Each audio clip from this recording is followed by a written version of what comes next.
আসসালামু আলাইকুম।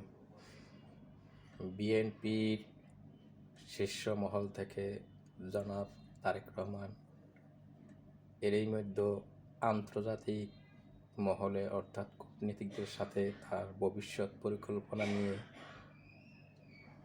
আলোচনা এবং তুলে ধরতেছেন, যাতে ভবিষ্যতে তাদের দেশ পরিচালনার ক্ষেত্রে সুবিধা হয় এবং সকল ধরনের সহযোগিতা পান যদি ক্ষমতায় বিএনপি আসতে পারেন। সেই লক্ষ্যে তিনি অক্লান্ত পরিশ্রম করে যাচ্ছেন।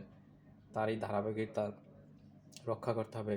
বিএনপির যত ভক্ত, ভোটার, সাপোর্টার, ভালোবাসার লোক আছেন, তারা সবাই ঐক্যবদ্ধভাবে দেশকে এগিয়ে নিয়ে স্বার্থে দলকে শক্তিশালী করার জন্য সবাইকে একযোগে একসাথে কাজ করতে হবে একই সুরে, যাতে বিএনপির সমর্থক, দেশের সমর্থক, শান্তিপ্রিয় জনগোষ্ঠী কোনো ধরনের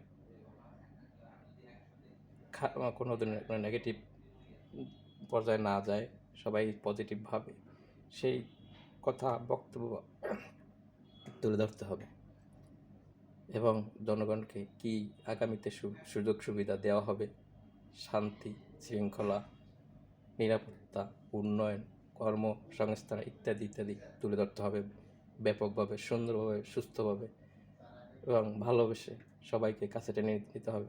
তাহলেই বিএনপি নিরঙ্কুশভাবে জয়লাভ করবে বলে আমাদের ধারণা।